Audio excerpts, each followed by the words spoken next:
أعوذ بالله من الشيطان الرجيم. بسم الله الرحمن الرحيم.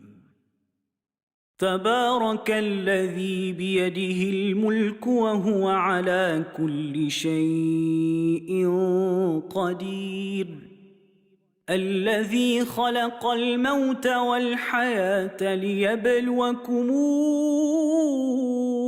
أيكم أحسن عملا وهو العزيز الغفور. الذي خلق 7 سماوات طباقا ما ترى في خلق الرحمن من تفاوت فارجع البصر هل ترى من فطور ثم ارجع البصر كرتين ينقلب إليك البصر خاسئا وهو حسير. ولقد زينا السماء الدنيا بمصابيح وجعلناها رجوما للشياطين وأعتدنا لهم عذاب السعير. وللذين كفروا بربهم عذاب جهنم وبئس المصير. إذا ألقوا فيها سمعوا لها شهيقا وهي تفور تكاد تميز من الغيظ. كلما ألقي فيها فوج سألهم خزنتها ألم ياتكم نذير قالوا بلى قد جاءنا نذير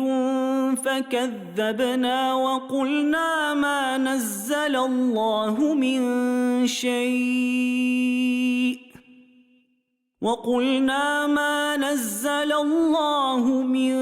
شيء إن أنتم إلا في ضلال كبير. وقالوا لو كنا نسمع أو نعقل ما كنا في أصحاب السعير فاعترفوا بذنبهم فسحقا لأصحاب السعير. إن الذين يخشون ربهم بالغيب لهم مغفرة وأجر كبير. وأسروا قولكم أو اجهروا به إنه عليم بذات الصدور.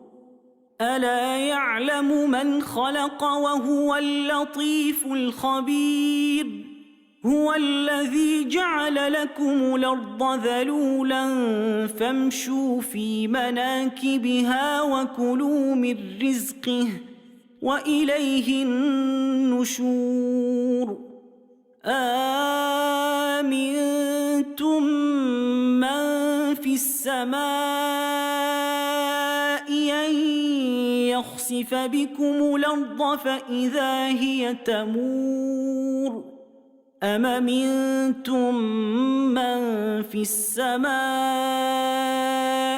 أن يرسل عليكم حاصبا فستعلمون كيف نذير. ولقد كذب الذين من قبلهم فكيف كان نكير. أولم يروا إلى الطير فوقهم صافات ويقبضن ما يمسكهن إلا الرحمن إنه بكل شيء بصير. أَمَّنْ هَذَا الَّذِي هُوَ جُندٌ لَكُمْ يَنصُرُكُم مِّن دُونِ الرَّحْمَٰنِ إِنِ الْكَافِرُونَ إِلَّا فِي غُرُورٍ أَمَّنْ هَذَا الَّذِي يَرْزُقُكُمْ إِنْ أَمْسَكَ رِزْقَهُ بَل لَّجُّوا فِي عُتُوٍّ وَنُفُورٍ أَفَمَن يَمْشِي مُكِبًّا عَلَى وَجْهِهِ أَهْدَىٰ أَمَّن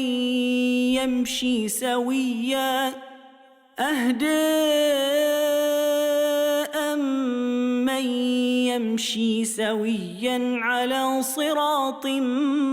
مُّسْتَقِيمٍ قُلْ هُوَ الَّذِي أَنشَأَكُمْ وَجَعَلَ لَكُمُ السَّمْعَ وَالْأَبْصَارَ وَالْأَفْئِدَةَ قَلِيلًا مَّا تَشْكُرُونَ قُلْ هُوَ الَّذِي ذَرَأَكُمْ فِي الْأَرْضِ وَإِلَيْهِ تُحْشَرُونَ وَيَقُولُونَ مَتَىٰ هَٰذَا الْوَعْدُ إِن كُنتُمْ صَادِقِينَ قُلْ إِنَّمَا الْعِلْمُ عِندَ اللَّهِ وَإِنَّمَا أَنَا نَذِيرٌ مُّبِينٌ فَلَمَّا رَأَوْهُ زُلْفَةً سُيِّئَتْ وُجُوهُ الَّذِينَ كَفَرُوا وَقِيلَ هَٰذَا الَّذِي كُنتُم بِهِ تَدَّعُونَ قُلْ أَرَأَيْتُمْ إِنْ أَهْلَكَنِيَ اللَّهُ وَمَن مَّعِيَ أَوْ رَحِمَنَا فَمَن يُجِيرُ الْكَافِرِينَ مِنْ عَذَابٍ أَلِيمٍ قُلْ هُوَ الرَّحْمَٰنُ آمَنَّا بِهِ وَعَلَيْهِ تَوَكَّلْنَا فَسَتَعْلَمُونَ مَنْ هُوَ فِي ضَلَالٍ مُّبِينٍ قُلْ أَرَأَيْتُمْ إِنْ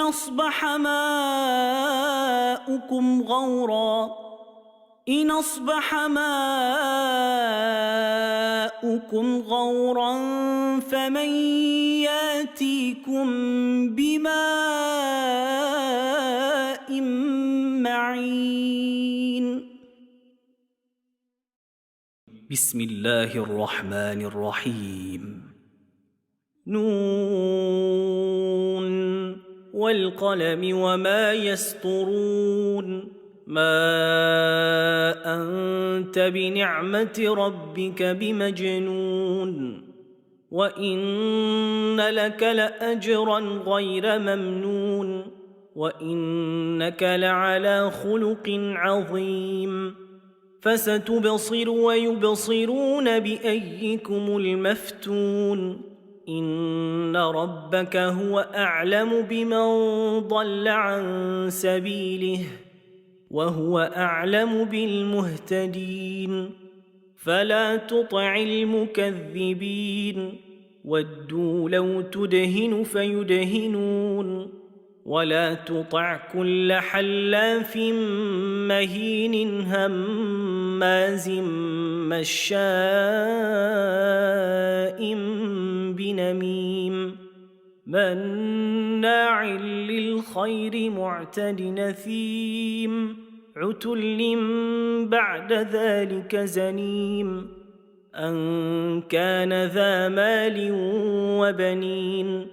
إذا تتلى عليه آياتنا قال أساطير الأولين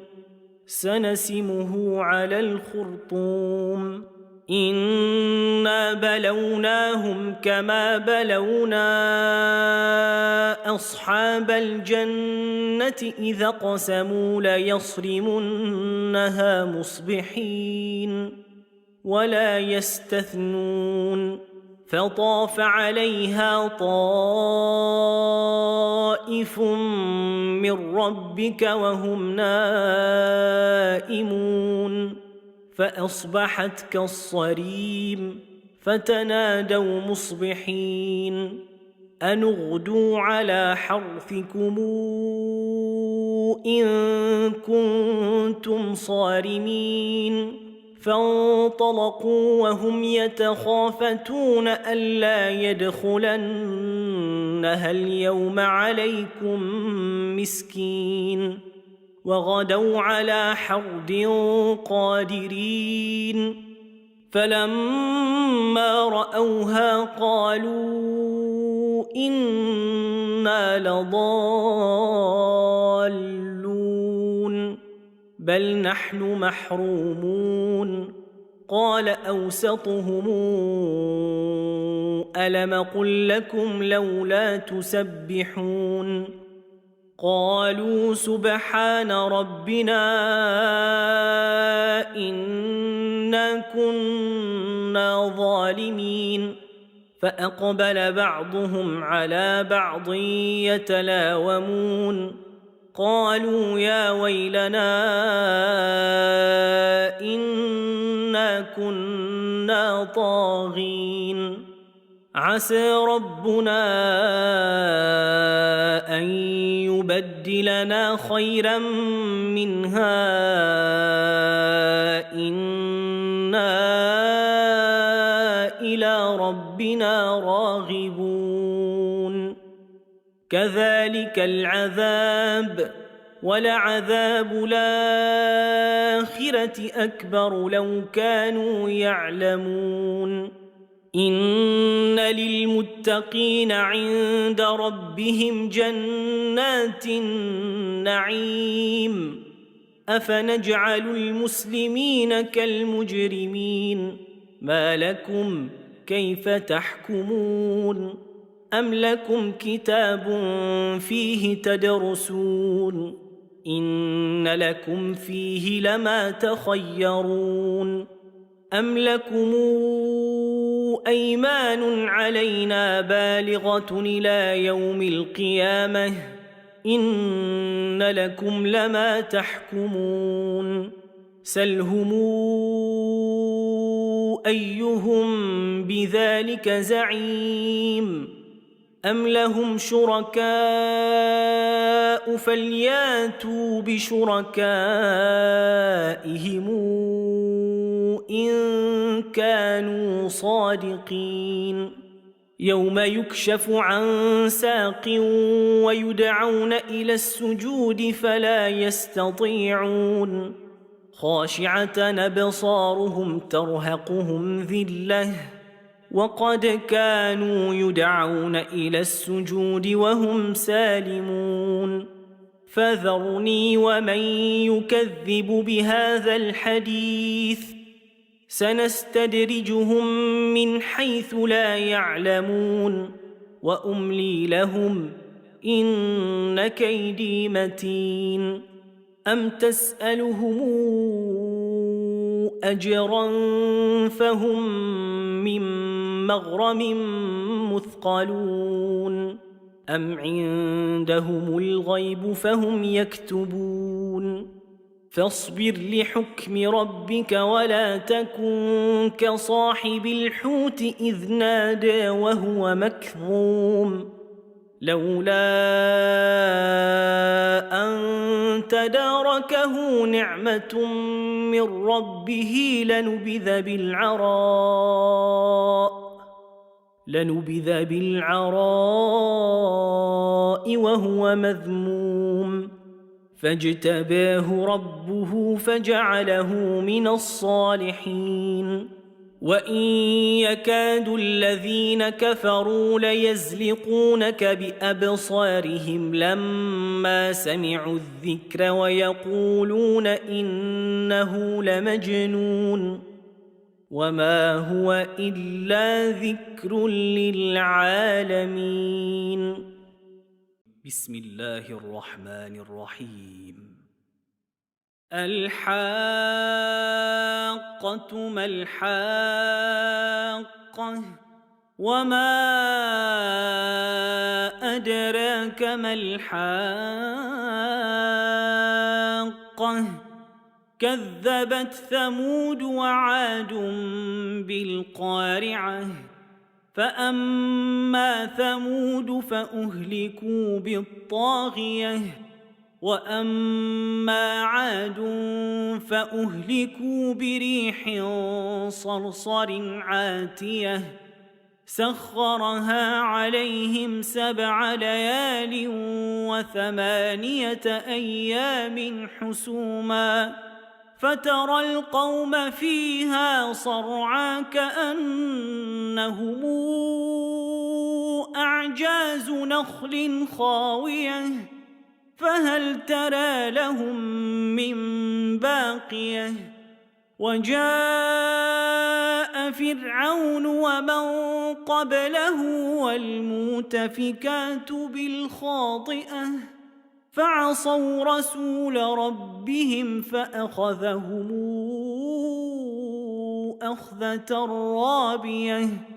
إنا لما طغى الماء حملناكم في الجارية لنجعلها لكم تذكرة وتعيها أذن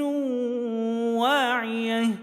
فإذا نفخ في الصور نفخة واحدة وحملت الأرض والجبال فدكتا دكة واحدة فيومئذ وقعت الواقعة وانشقت السماء فهي يومئذ واهية والملك على أرجائها ويحمل عرش ربك فوقهم يومئذ 8 يومئذ تعرضون لا تخفى منكم خافية فأما من أوتي كتابه بيمينه فيقول هاؤم اقرءوا كتابيه إني ظننت أني ملاق حسابيه فهو في عيشة راضية في جنة عالية قطوفها دانية كلوا واشربوا هنيئا بما أسلفتم في الأيام الخالية وأما من أوتي كتابه بشماله فيقول يا ليتني لموت كتابيه ولم أدر ما حسابيه يا ليتها كانت القاضية ما أغنى عني ماليه هلك عني سلطانيه خذوه فغلوه ثم الجحيم صلوه ثم في سلسلة ذرعها 70 ذراعا فاسلكوه إنه كان لا يؤمن بالله العظيم ولا يحض على طعام المسكين فليس له اليوم هاهنا حميم ولا طعام إلا من غسلين لا يأكله إلا الخاطئون فلا أقسم بما تبصرون وما لا تبصرون إنه لقول رسول كريم وما هو بقول شاعر قليلا ما تؤمنون ولا بقول كاهن قليلا ما تذكرون تنزيل من رب العالمين ولو تقول علينا بعض الأقاويل لأخذنا منه باليمين ثم لقطعنا منه الوتين فما منكم من أحد عنه حاجزين وإنه لتذكرة للمتقين وإنا لنعلم أن منكم مكذبين وإنه لحسرة على الكافرين وإنه لحق اليقين فسبح باسم ربك العظيم بسم الله الرحمن الرحيم سأل سائل بعذاب واقع للكافرين ليس له دافع من الله ذي المعارج تعرج الملائكة والروح إليه في يوم كان مقداره 50,000 سنة فاصبر صبرا جميلا إنهم يرونه بعيدا ونراه قريبا يوم تكون السماء كالمهل وتكون الجبال كالعهن ولا يسأل حميم حميما يبصرونهم يود المجرم لو يفتدي من عذاب يومئذ ببنيه وصاحبته وأخيه وفصيلته التي تؤويه ومن في الأرض جميعا ثم ينجيه كلا إنها لظى نزاعة للشوى تدعو من أدبر وتولى وجمع فأوعى إن الإنسان خلق هلوعا إذا مسه الشر جزوعا وإذا مسه الخير منوعا إلا المصلين الذين هم على صلاتهم دائمون والذين في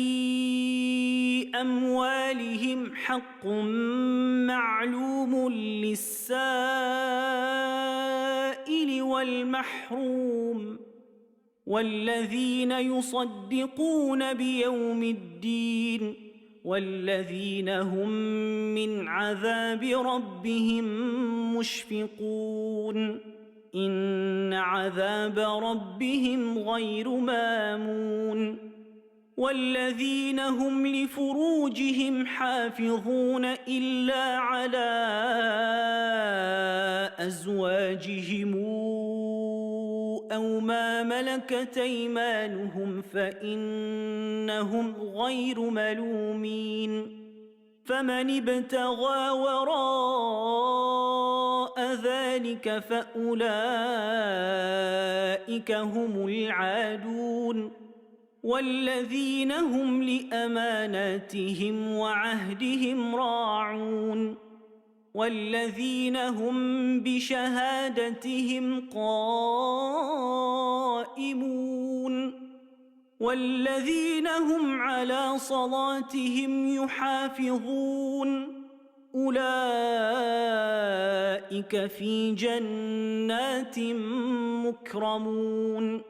فما للذين كفروا قبلك مهطعين عن اليمين وعن الشمال عزين أيطمع كل امرئ منهم أن يدخل جنة نعيم كلا إنا خلقناهم مما يعلمون فلا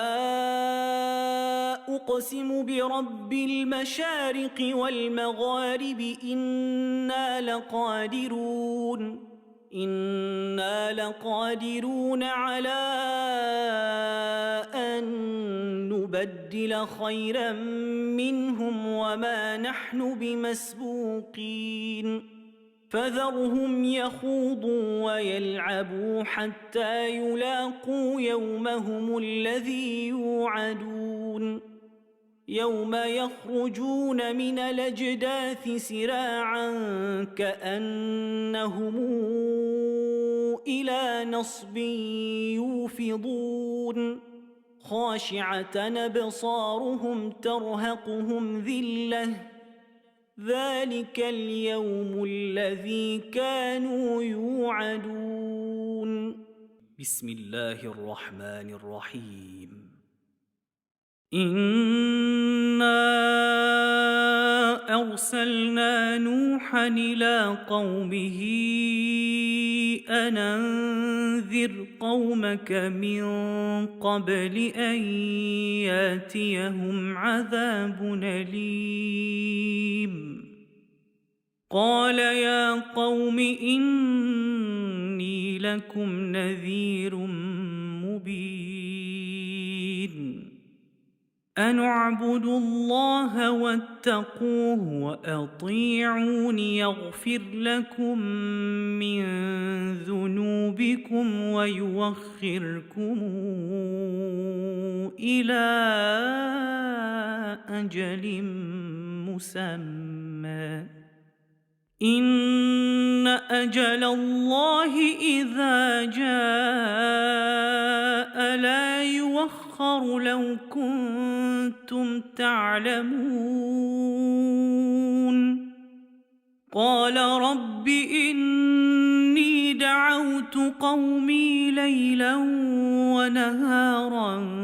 فلم يزدهم دعائي إلا فرارا وإني كلما دعوتهم لتغفر لهم جعلوا أصابعهم في آذانهم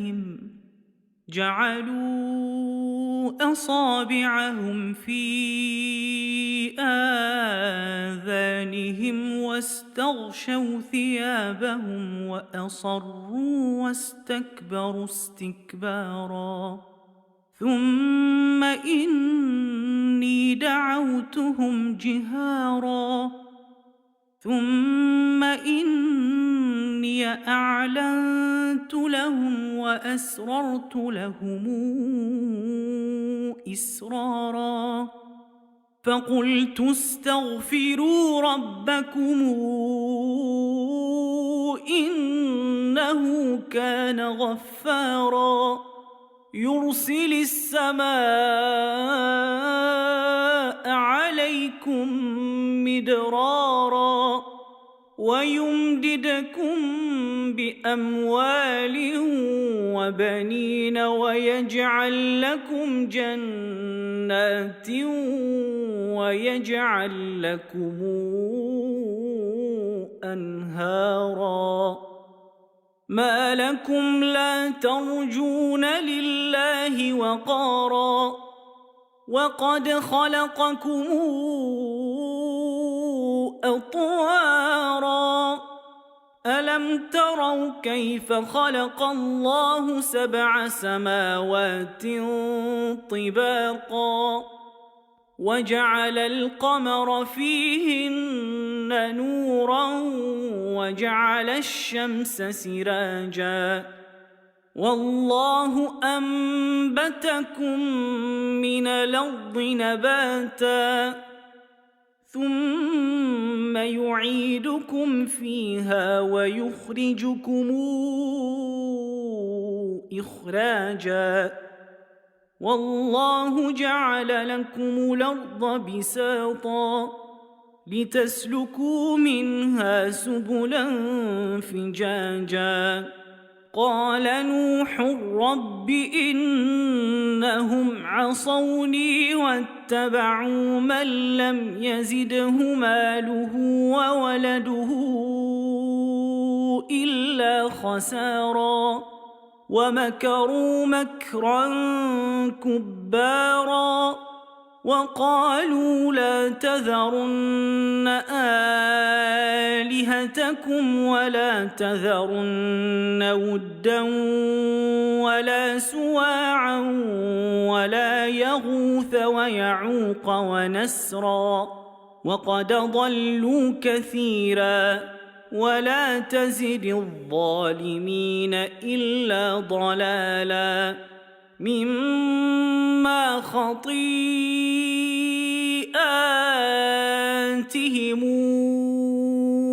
أغرقوا فأدخلوا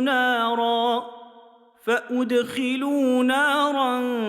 فلم يجدوا لهم من دون الله أنصارا وقال نوح رب لا تذر على الأرض من الكافرين ديارا إنك إن تذرهم يضلوا عبادك ولا يلدوا إلا فاجرا كفارا رب اغفر لي ولوالدي ولمن دخل بيتي مؤمنا وللمؤمنين والمؤمنات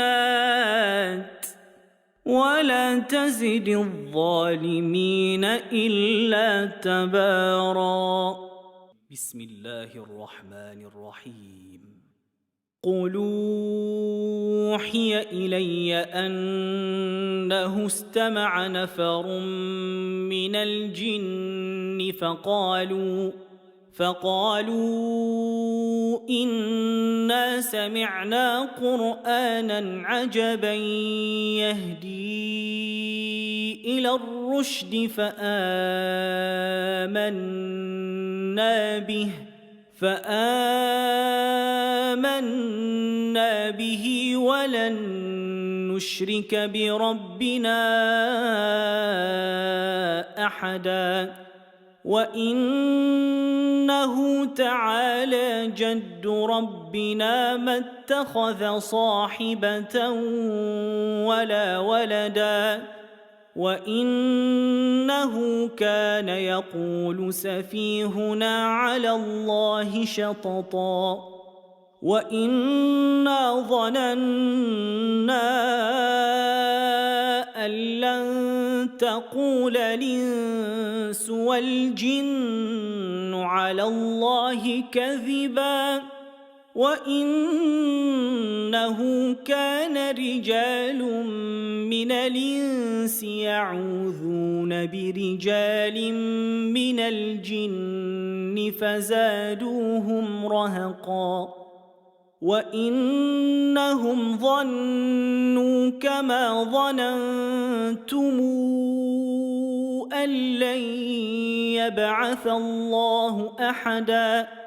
وإنا لمسنا السماء فوجدناها ملئت حرسا شديدا وشهبا وإنا كنا نقعد منها مقاعد للسمع فمن يستمع الآن يجد له شهابا رصدا وإنا لا ندري أشر نريد بمن في الأرض أم أراد بهم ربهم رشدا وإنا منا الصالحون ومنا دون ذلك كنا طرائق قددا وإنا ظننا أن لن نعجز الله في الأرض ولن نعجزه هربا وإنا لما سمعنا الهدى آمنا به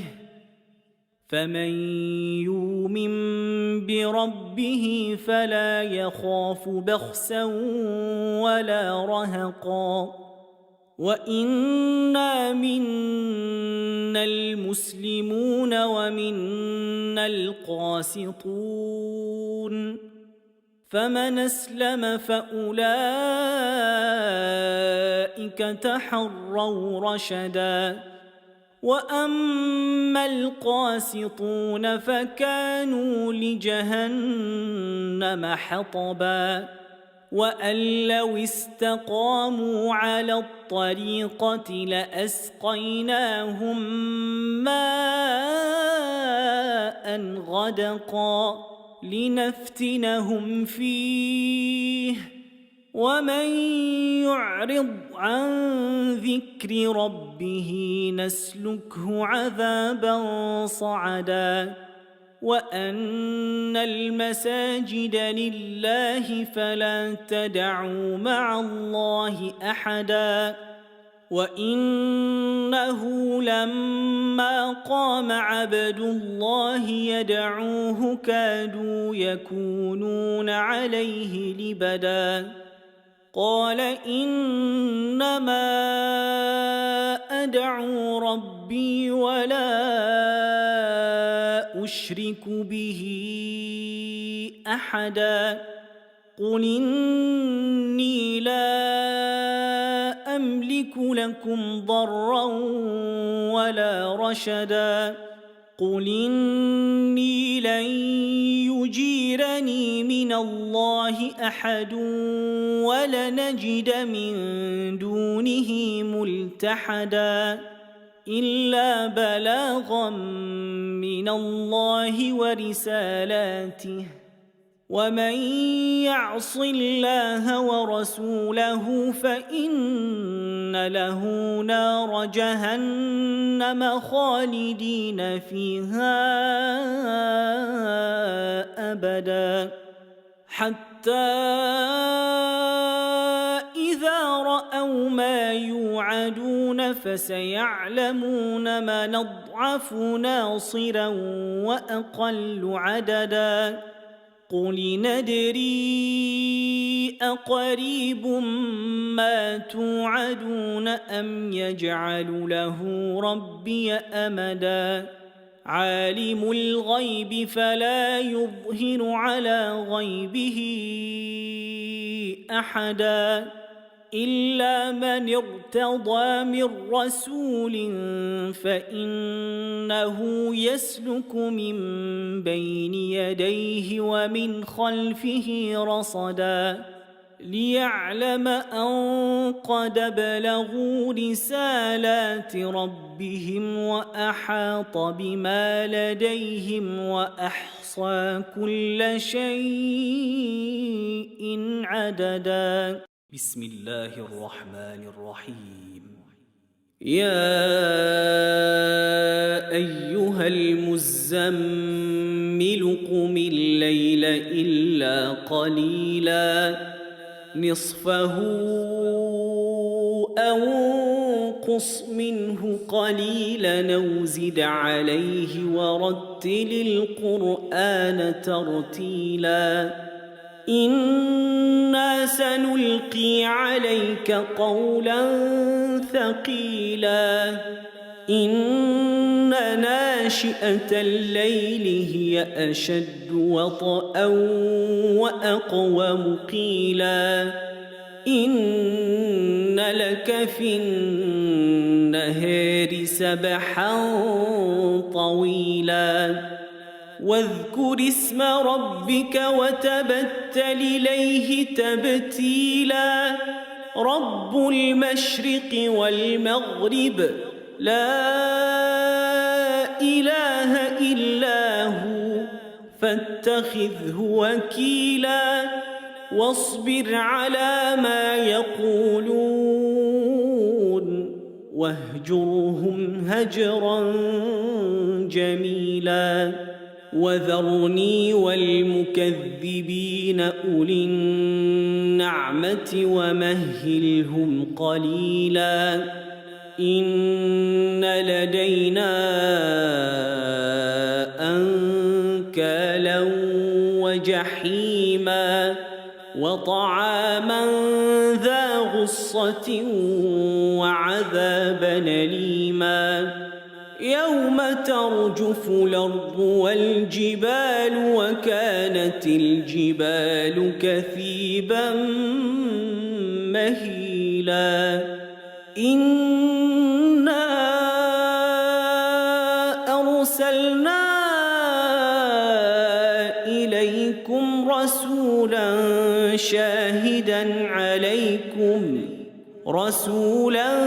شاهدا عليكم كما أرسلنا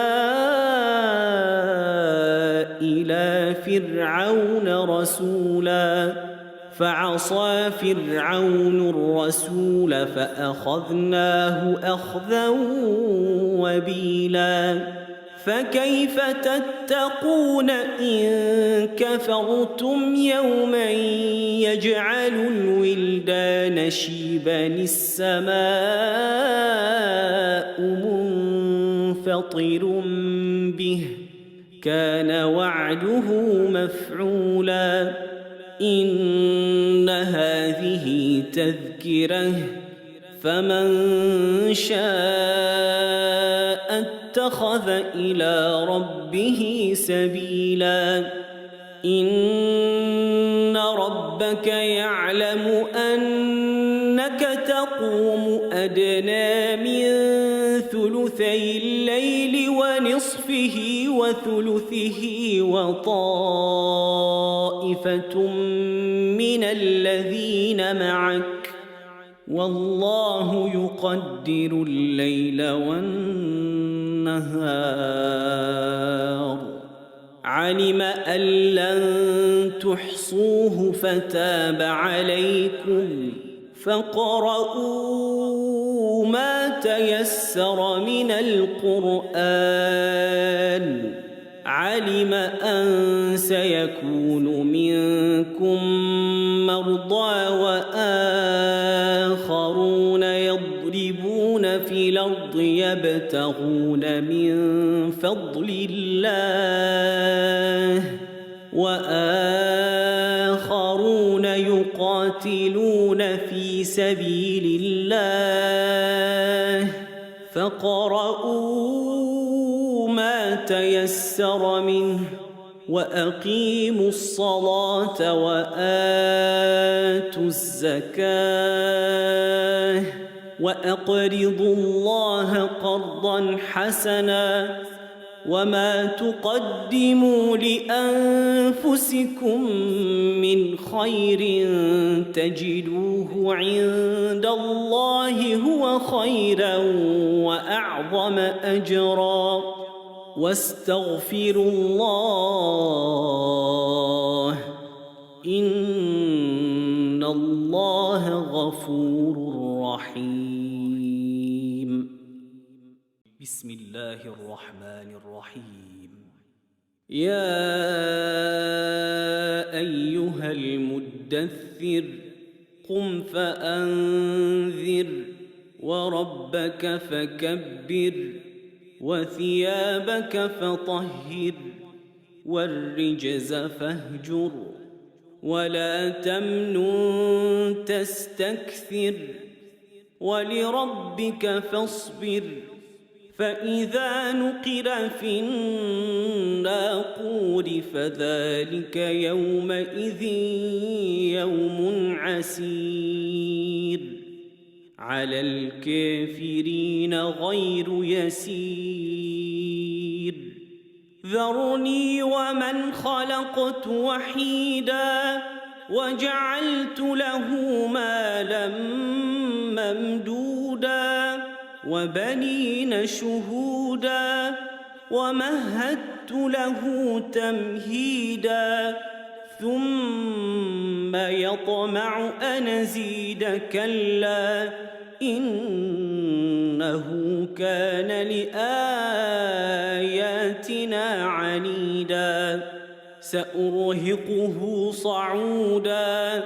إنه فكر وقدر فقتل كيف قدر ثم قتل كيف قدر ثم نظر ثم عبس وبسر ثم أدبر واستكبر فقال إن هذا إلا سحر يوثر إن هذا إلا قول البشر سأصليه سقر وما أدراك ما سقر لا تبقي ولا تذر لواحة للبشر عليها 19 وما جعلنا أصحاب النار إلا ملائكة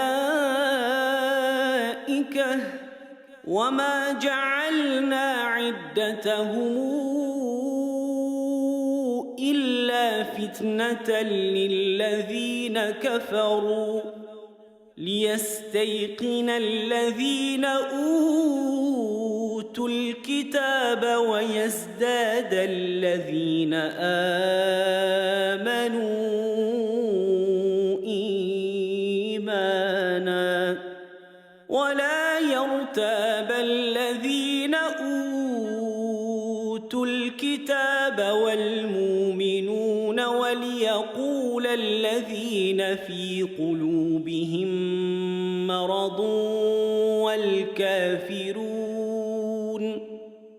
وليقول الذين في قلوبهم مرض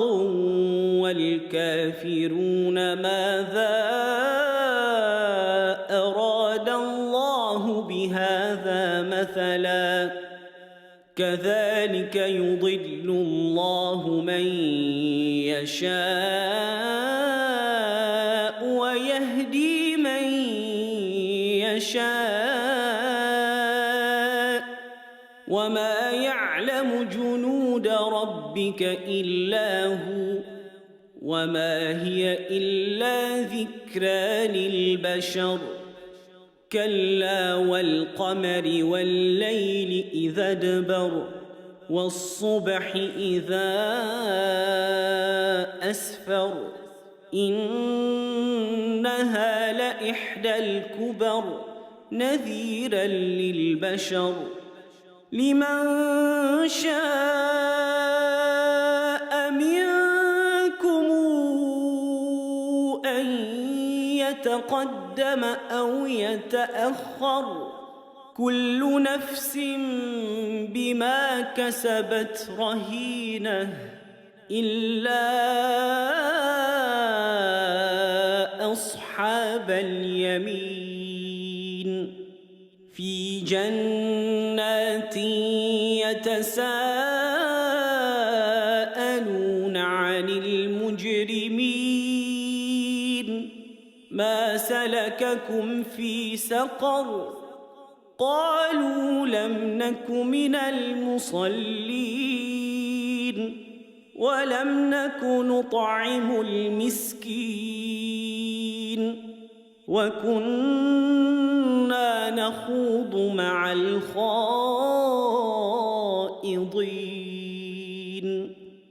وكنا نكذب بيوم الدين حتى أتانا اليقين فما تنفعهم شفاعة الشافعين فما لهم عن التذكرة معرضين كأنهم حمر مستنفرة فرت من قسورة بل يريد كل امرئ منهم أن يؤتى صحفا منشرة كلا بل لا يخافون الآخرة كلا إنه تذكرة فمن شاء ذكره وما تذكرون إلا أن يشاء الله هو أهل التقوى وأهل المغفرة. بسم الله الرحمن الرحيم. لا أقسم بيوم القيامة ولا أقسم بالنفس اللوامة أيحسب الإنسان أن لن نجمع عظامه بلى قادرين على أن نسوي بنانه بل يريد الإنسان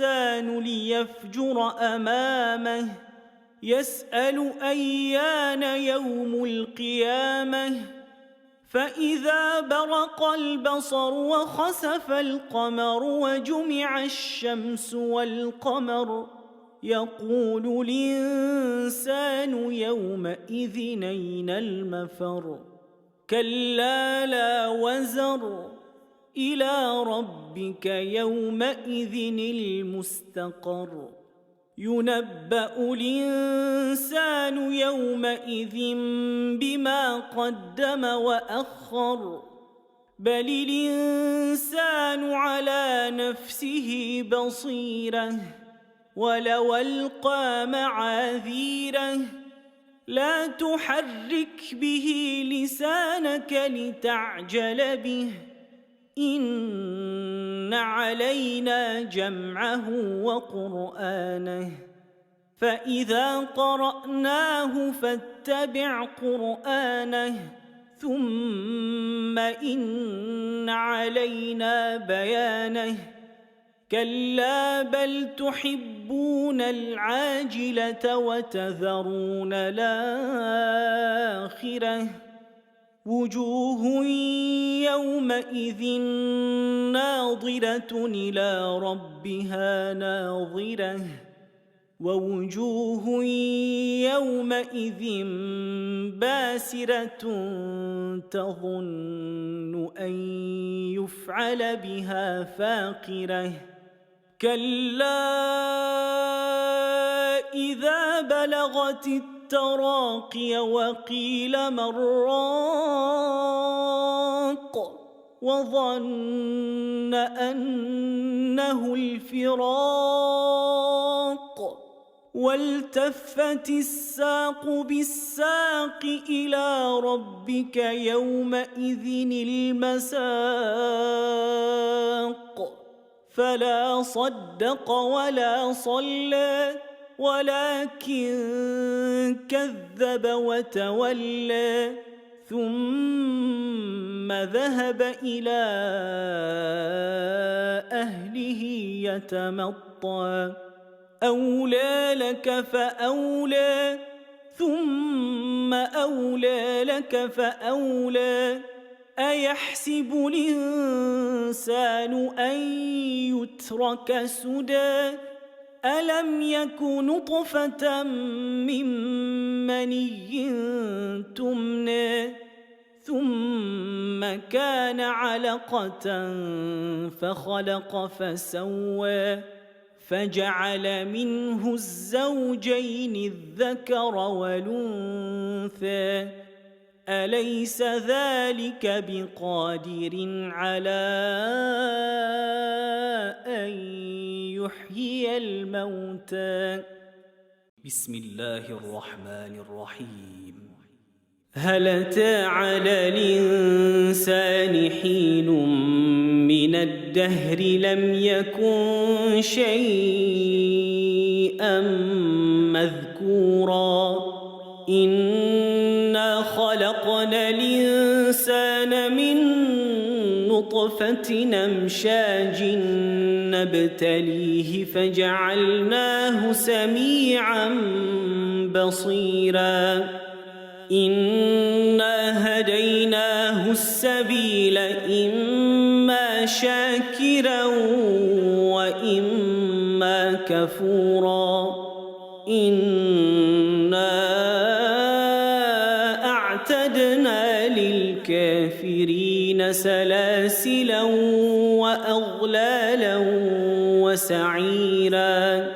إن الأبرار يشربون من كأس كان مزاجها كافورا عينا يشرب بها عباد الله يفجرونها تفجيرا يوفون بالنذر ويخافون يوما كان شره مستطيرا ويطعمون الطعام على حبه مسكينا ويتيما وأسيرا إنما نطعمكم لوجه الله لا نريد منكم جزاء ولا شكورا إنا نخاف من ربنا يوما عبوسا قمطريرا فوقاهم الله شر ذلك اليوم ولقاهم نضرة وسرورا وجزاهم بما صبروا جنة وحريرا متكئين فيها على الأرائك لا يرون فيها شمسا ولا زمهريرا ودانية عليهم ظلالها وذللت قطوفها تذليلا ويطاف عليهم بآنية من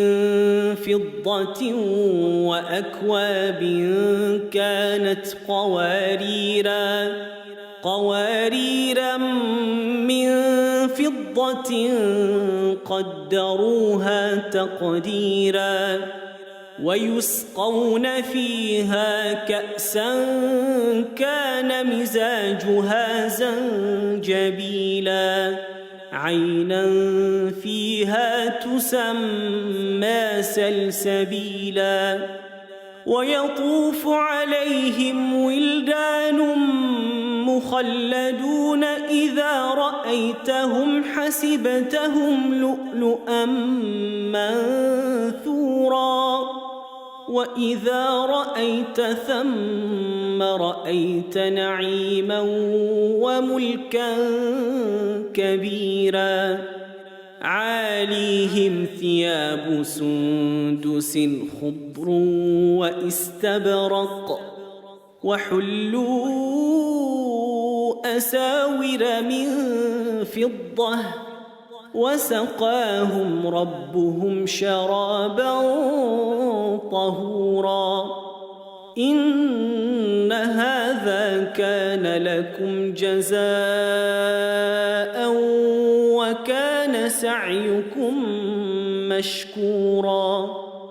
إنا نحن نزلنا عليك القرآن تنزيلا فاصبر لحكم ربك ولا تطع منهم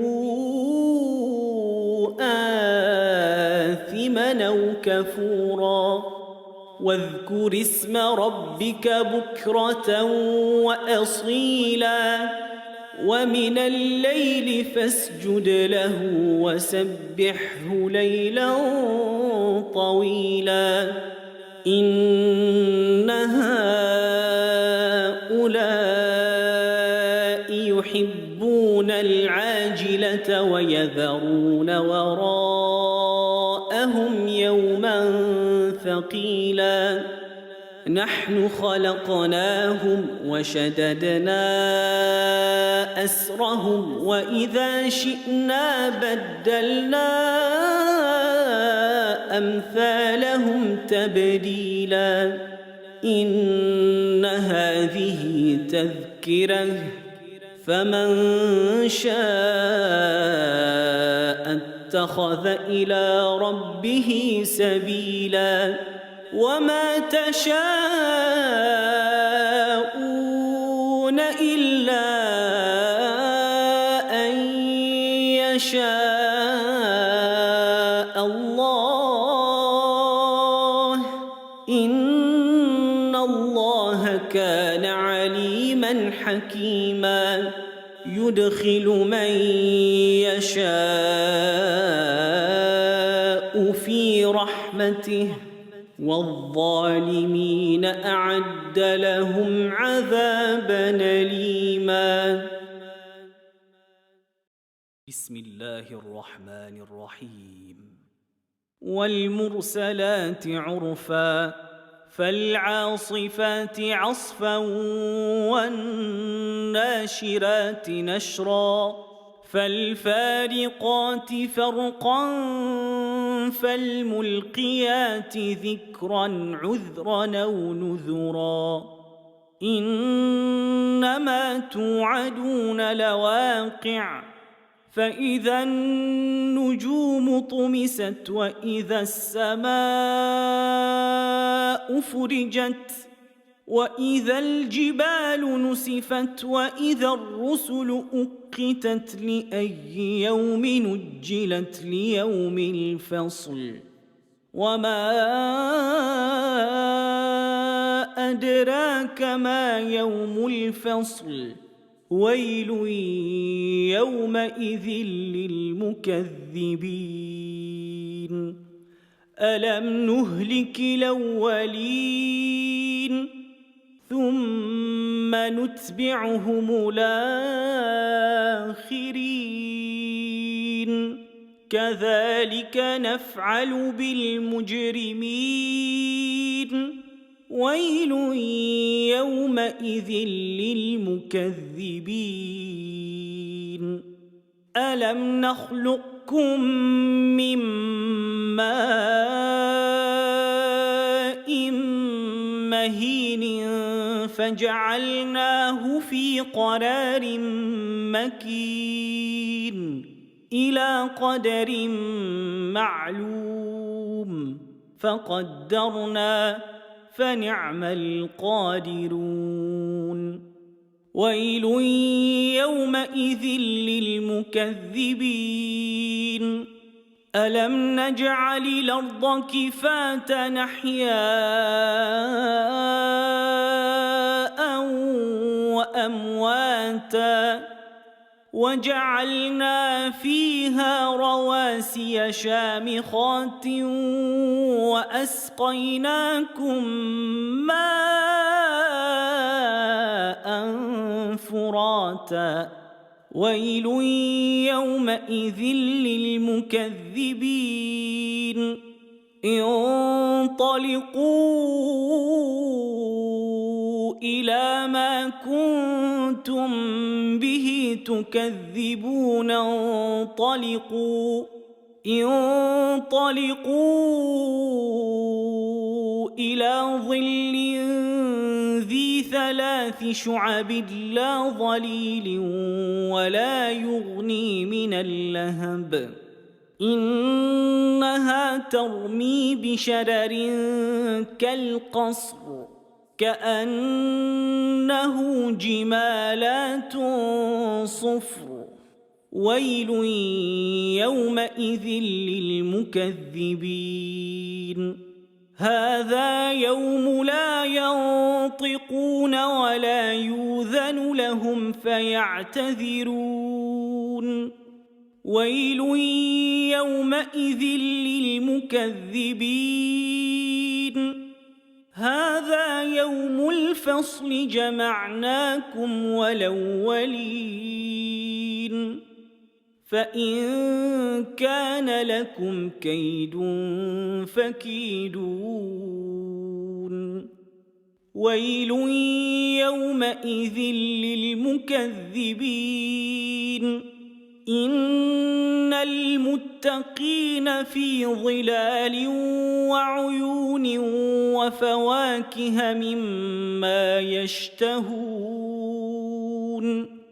كلوا واشربوا هنيئا بما كنتم تعملون إنا كذلك نجزي المحسنين ويل يومئذ للمكذبين كلوا وتمتعوا قليلا إنكم مجرمون ويل يومئذ للمكذبين وإذا قيل لهم اركعوا لا يركعون ويل يومئذ للمكذبين فبأي حديث بعده يؤمنون